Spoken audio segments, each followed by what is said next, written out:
Friends, कैसे हैं आप? उम्मीद करता हूं अच्छे होंगे। आज अध्याय 3 11th क्लास की फिजिक्स का पार्ट सेकंड हम स्टार्ट कर रहे हैं। पार्ट का नाम है सरल रेखा में गति। जिस बच्चे ने आज ये वीडियो पहली बार देखी है तो इससे पहले की सारी वीडियो वो देख सकता है।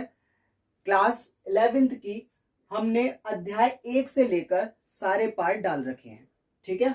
और जिसने इसका पहला पार्ट नहीं देखा वो इससे पहली वीडियो को पहले देख ले, उसके बाद में ये वीडियो स्टार्ट करें। इससे पहले हमने कल जो टॉपिक बताए थे उसके बाद आज हमारा टॉपिक आता है औसत वेग। ठीक है बच्चे, तो औसत वेग क्या होता है उसे समझते हैं। तो औसत वेग समझने से पहले हमें समझना होगा वेग क्या होता है, ठीक है। तो वेग जो होता है, वेग को बोलते हैं, यानी कि चाल और वेग दोनों एक ही जैसे माने जाते हैं, ठीक है। चाल और वेग दोनों एक जैसे ही माने जाते हैं। बचपन में आपने पढ़ा था चाल बराबर दूरी बटे समय। क्या पढ़ा था? चाल बराबर दूरी बटे समय, सभी ने पढ़ रखा है। इससे पता चलता है कि अगर इसे एक नंबर माने, इसे 2 नंबर माने और इसे 3 नंबर माने, ठीक है, तो किसी निश्चित दूरी को किसी समय निश्चित समय अंतराल में किसी निश्चित दूरी को किस समय अंतराल में अगर हम हासिल कर रहे हैं तो उसी को चाल बोलते हैं। यानी कि किस चाल से हम कर रहे हैं, तो चाल को अगर डिफाइन करना है तो उसमें दूरी और समय दोनों का होना बहुत जरूरी होता है। यानी कि चाल के लिए दूरी और समय दोनों का होना बहुत ज्यादा क्या है, जरूरी है। ये बात हमें पता चलती है। तो इसी तरीके से जब औसत वेग होगा उसके अंदर भी दूरी और समय का होना बहुत ज्यादा जरूरी होगा, जाहिर सी बात है, ठीक है। तो अब हम समझते हैं कि जब हमारे पास चाल शब्द था तो औसत का मतलब क्या है। देखो बच्चे, समझ लेते हैं। अगर हम एक समय में चलना स्टार्ट करते हैं तो हम ऐसा नहीं है कि रेगुलर एक ही स्पीड से लगातार चलते रहेंगे। कभी हम हल्के भी होते हैं, कभी हम तेज भी होते हैं। किसी जगह पर हमें कुछ समय पता चला कि हमें जाना था, यहाँ से मुरादाबाद से जाना है रामपुर, ठीक है, मुरादाबाद से रामपुर जाना है। तो वहां जाने के लिए अगर मोटरसाइकिल का इस्तेमाल करेंगे तो उसमें हो सकता है हम 30 किलोमीटर प्रति घंटा की चाल से चल रहे हैं, लेकिन देखा कि हमें 15 मिनट के अंदर वहां पहुंचना, 15 मिनट शेष रह गए हैं, तो हमने क्या किया, मोटरसाइकिल की चाल को एकदम से बढ़ा देंगे कि हमें इस समय पर वहां पर पहुंचना ही पहुंचना है।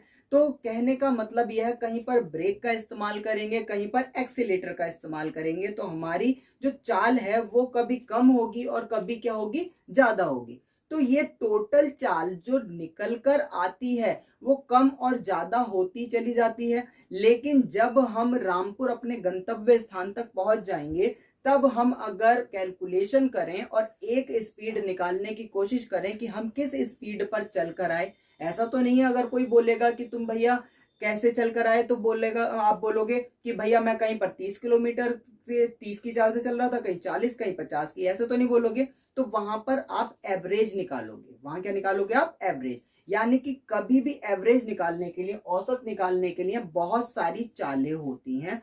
बहुत सारी चाल हो या बहुत सारी दूरी हो, बहुत सारे समय हो, उनसे हमें निकालना पड़ेगा औसत को, ठीक है। तो औसत को समझ लेते हैं। क्या होता है औसत? कि बहुत सारे समय अंतराल के अंदर अगर हमें टोटल औसत निकालना है तो औसत निकालते हैं। औसत निकालने का फॉर्मूला होता है औसत वेग बराबर जो दूरी होगी, ठीक है, जो दूरी होगी, दूरी हमें कई सारी दूरी होंगी, इन दूरियों को इंडिकेट करेंगे हम। बच्चे जरा ध्यान से देखना, एक्स एक्स, दो दूरियों के बीच में औसत निकाला जाता है, ये चीज हम ध्यान रखेंगे, ठीक है ना। तो x2 माइनस x1 करेंगे। मीन्स जब औसत निकालेंगे तो औसत निकालते समय दूरियों का जो डिफरेंस होगा उनको लिखेंगे अपॉन में। दूरी के बटे में क्या था, वेग निकाला था जब हमने चाल निकाली थी, समय। तो समय क्या होता है हमारा, समय जैसे ये दूरी ली गई है 2, उसी तरीके से समय भी हमारे पास 2 होंगे। तो 2 समय होंगे, यानी कि t और t। यहां पर दूसरे वाले समय में से पहला वाला समय घटा देंगे। अब आपके दिमाग में ये बातें आ रही होंगी, हमने ऐसा किया तो क्यों किया। तो वो चीज मैं आपको टोटल एक्सप्लेन करता हूं। वेग होता हमारा v और v के ऊपर हम लगा देते हैं बार। औसत वेग होता है b bar equals to x2 minus x1 upon t2 minus t1। ठीक है, ये तो होता है इसका फॉर्मूला। ठीक है, अभी सब चीजें एक्सप्लेन करूंगा, पहले आप समझते रहिए, क्योंकि इस चीज को अगर समझ जाएंगे उसके बाद आपको अच्छी तरीके से औसत वगैरह समझ में आ जाएगा। ठीक है, तो ये हमारा क्या है, वेग है। हमने औसत वेग निकाला। जब वेग निकालते थे तो हमारे पास केवल एक चीज होती थी, लेकिन जब औसत वेग निकाल रहे हैं तो ये बार आ जाता है। इस बार से पता चलता है कि ये एक सदिश राशि है। क्या राशि है? सदिश। यानी कि औसत निकालने के लिए हमें दिशा की जरूरत पड़ती है। औसत निकालेंगे तो हमें पता होता है यहां से लेकर वहां जाना है। तो मीन्स क्या, हमने दो चीजें बोली, मुरादाबाद से रामपुर जाना है। ठीक है, मुरादाबाद से रामपुर का शब्द दिया तो हमें मुरादाबाद से रामपुर की डायरेक्शन पता है, उसकी दिशा पता है, तो हमें उसकी दूरी भी पता है। तो दूरी पता है तो हमने यहां पर दो दूरियों का जिक्र हो रहा है।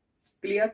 अब दूसरी चीज, उसके बाद समय का अंतर पता चलता है। कैसे पता चलता है? हमने सपोज 11 बजे स्टार्ट किया था चलना और वहां पहुंचे 12 बजे, तो दो समय आ गए हमारे पास, दो टाइम आ गए। तो उनके बीच में हमने अगर कहा 1 घंटा, 1 घंटे में पहुंचे हैं, 1 घंटे के अंदर हमारा, अगर हम 11 बजे चले हैं और 12 बजे पहुंचेंगे तो इनके बीच का डिफरेंस क्या होगा? 1 घंटा ही तो होगा, एक ही घंटा काउंट होगा। लेकिन हमें औसत निकालने के लिए इन दोनों समयों की जरूरत पड़ती है, ये आपको ध्यान रखना है। दोनों दूरी की जरूरत पड़ेगी, दोनों समय की जरूरत पड़ेगी। क्लियर? क्यों हुई? क्योंकि हमें यहाँ पर दिशा, इस वर्ड ने बताया कि दिशा थी, यानी कि सदिश राशि है, तो सदिश का मतलब हमें दिशा का ज्ञान हो रहा है यहाँ पर। ठीक है ना? तो जब दिशा का ज्ञान हो रहा है तब जिस वेग के अंदर दिशा का ज्ञान होगा, जिस वेग के अंदर दो दूरियों के बीच डिस्टेंस निकालना होगा, दो दूरियों के बीच का वेग निकालना होगा, तब उसमें जगह जगह पर हमारा वेग घटेगा बढ़ेगा, घटता रहेगा बढ़ता रहेगा। तो उस वेग को निकालने के लिए हम यूज करते हैं औसत शब्द का, औसत वेग। और औसत वेग को इंडिकेट किससे करते हैं? v बार से। और इसे x2 माइनस x1, ये पहली प्रारंभिक दूरी हो गई और ये अंतिम दूरी हो जाएगी। ठीक है, प्रारंभिक समय हो जाएगा ये और ये हो जाएगा अंतिम समय। क्लियर? ये बात आपको समझ में आ चुकी है औसत वेग की। ठीक है, ये एक सदिश राशि है और औसत वेग जो होता है इसका मात्रक होता है मीटर प्रति सेकंड स्क्वायर। मीटर प्रति सेकंड, सॉरी, मीटर प्रति सेकंड होता है। वेग का मात्रक क्या होता है? मीटर प्रति सेकंड होता है। ये हमारा इसका मात्रक हो जाता है। ठीक है ना? क्लियर? इतनी बात आपको समझ में आ चुकी है। इसके बाद नेक्स्ट टॉपिक। तो बच्चे ये चीज आपको समझ में आ चुकी है। अब एक चीज और आपको बतानी है कि इसमें प्लस और माइनस दोनों का यूज होता है। प्लस और माइनस दोनों का यूज होता है। प्लस और माइनस का यूज क्यों होता है समझे बच्चे? क्योंकि वेग हमारा घट भी सकता है और बढ़ भी सकता है और दिशा को इंडिकेट कर रहा है। हो सकता है कोई व्यक्ति यहां जा रहा था, लौट कर यहां पर आ जाए, तो यहां आने के बाद दिशा पहले पॉजिटिव जा रही थी तो उसके बाद नेगेटिव आ गई, तो प्लस माइनस का भी यूज यहां पर कर लेते हैं। ठीक है ना? अब इसके बाद नेक्स्ट आता है हमारा औसत चाल। औसत वेग और औसत चाल दो चीजें दे रखी हैं। औसत चाल क्या होती है ये भी समझ लेते हैं। और हाँ, इस जगह पर एक चीज और यूज कर लेते हैं हम, डेल्टा वी बराबर ये हो जाएगा डेल्टा एक्स यूज कर लेते हैं और डेल्टा टी यूज कर लेते हैं, ये भी इसका फॉर्मूला है। ठीक है ना? क्लियर? अब देखते हैं औसत चाल को। औसत चाल क्या होती है? देखें बच्चे, औसत चाल देखें भाई। अब चाल क्या होती है? चाल होती है यहां से दूसरी जगह जाने के लिए हमने गति में जो परिवर्तन करे उसे चाल बोला। और वेग और चाल में ज्यादा डिफरेंस होता नहीं है, लेकिन यहां पर इसने किताब ने दो चीजें दे रखी हैं तो हमारा ही फर्ज बनता है कि आपको दो चीजें बताना। देखो बच्चे, चाल के अंदर बस इतना हो जाता है कि जो कुल लंबाई है रास्ते की, उसमें से लंबाई को माइनस कर देते हैं। कुल लंबाई जो है, कुल लंबाई के अंदर से हम क्या कर देते हैं? लंबाई को माइनस कर देते हैं। कि संपूर्ण पथ, जैसे कि सपोज हमें औसत चाल दे रखी है, औसत चाल बराबर संपूर्ण पथ, क्या करेंगे? संपूर्ण पथ माइनस लंबाई। ठीक है, अब ये क्या चीज है? ये चीज मैं आपको अभी समझाता हूं और बाद में क्या हो जाएगा? समयांतराल। समयांतराल। ठीक है, समयांतराल मीन्स देखो भैया, संपूर्ण पथ। हो सकता है कि हम रास्ते में चलते समय कहीं पर चाय पीने के लिए रुक गए हों। ठीक है, हो सकता है हमने वहां से चाय पीने के बाद हो सकता है पंचर हो गया हमारी गाड़ी के अंदर, और पंचर होने के बाद हम फिर बैक गए हों, हो सकता है थोड़ा दाएं गए हों, हो सकता है थोड़ा बाएं गए हों, पॉसिबल है। ऐसा तो नहीं है कि हमारे साथ कोई कंडीशन नहीं हो सकती कि हम अब चले हैं तो चलते हुए सीधे वहीं पर जाकर रुकेंगे। अगर सीधा वहीं जाकर रुके हैं तो हमने वेग काउंट कर लिया। लेकिन जब हम रुके, रुकने के बाद कुछ चीजों के लिए हमने इधर उधर भी काम निपटाए, तो वो टोटल संपूर्ण पथ कहलाया जाएगा। ठीक है, ये लंबाई क्या हो जाएगी, सपोज यहां से हमें कहीं जाना था, वहां की जितनी डिस्टेंस है वो तो हो गई है। ठीक है, लेकिन संपूर्ण पथ हो गया, हमने इधर उधर भी अगर कुछ काम किए हैं वो भी हमारे लंबाई में, मतलब रास्ता हमने तय करा है वो भी। तो उस पूरे रास्ते में से अगर लंबाई को माइनस कर देंगे और जो हमारा समय था उस समय से डिवाइड कर देंगे, तो हमारे पास निकल के आ जाती है औसत चाल। ठीक है, समझ पा रहे हैं आप? इतना अगर आपको समझ में आ गया तो अगले टॉपिक पे चलते हैं। अगला टॉपिक आता है हमारा औसत चाल के बाद ताक्षणिक चाल, ताक्षणिक वेग या ताक्षणिक चाल। ठीक है,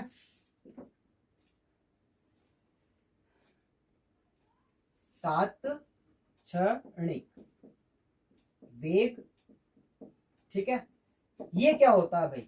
देखिए बच्चे समझें, हमने जैसा आपको अभी तक समझाया कि हम रास्ते में चल रहे हैं, तो रास्ते में चलते समय अभी तक जो हमने वेग निकाला, वो वेग निकाला कि यहां से स्टार्ट हुआ, दूसरी जगह पहुंचे, और इन टोटल में पहुंचने में हमने एक एवरेज निकाल लिया जिसमें कि औसत निकल के आया। ठीक है, लेकिन तात्क्षणिक, तात मीन्स होता है कुछ, क्षणिक मीन्स क्षण भर का, यानी कि हमने कहीं कहीं पर किसी ना किसी बिंदु पर ब्रेक लगाए, किसी बिंदु पर हमने रेस तेज कर दी, तो कहीं हमारी वेग तेज था, कहीं वेग कम था, तो वही बिंदु पर उसी क्षण पर हम अपना वेग अगर काउंट करते हैं तो उसे बोलते हैं ताक्षणिक वेग। आगे बात समझ में? सपोज हम गए थे, यहाँ पर एमबीडी बैठे हैं और यहाँ पर रामपुर के अंदर हमें, रामपुर है, रामपुर के अंदर हमें जाना है। यहाँ बीच में हमने सोचा कि 12:04 पर, 12:04 पर हमें वेग निकालना है। वेग कितना था? तो इस पॉइंट पर अगर वेग निकालना है तो उसको बोलेंगे ताक्षणिक वेग। क्लियर? अगर हम यहाँ पर 11 बजे निकले थे और यहाँ 1 बजे पहुंचे, तो इस समय अंतराल के अंदर टोटल कितना वेग, एक वेग में अगर हम निकालना चाहें तो उसे बोलेंगे औसत वेग। ठीक है, लेकिन अगर इसी बिंदु पर हमें इस क्षण पर इतने मिनट पर हमारी स्पीड क्या थी, सपोज जैसे कि कहा जाए कि हम जा रहे हैं और रास्ते में कहीं एक्सीडेंट हो जाए, तो हम ये थोड़ा ही ना कहेंगे कि टोटल हम 50 की स्पीड से चल रहे थे, हम उस समय की स्पीड को काउंट करेंगे। उस समय आपकी कितनी स्पीड थी, उस समय आप कितने पे चल रहे थे, उस समय 50 किलोमीटर पे चल रहे थे या 100 किलोमीटर पे चल रहे थे, ये तो माना जाएगा। तो जो उस समय का वेग है, उस वेग को क्या बोलते हैं? हम तात्क्षणिक वेग बोलते हैं। इतनी बात आपको समझ में आ चुकी है? अगर इतनी बात समझ में आ चुकी है तो आज इस वीडियो में इतना ही बताएंगे। कल इसके बारे में आगे टू बी कंटिन्यू करते हैं। अगली वीडियो में आपको पूरी तरीके से और समझाते हैं। अपनी इस वीडियो को शेयर कीजिए, लाइक कीजिए। तब तक के लिए गुड बाय।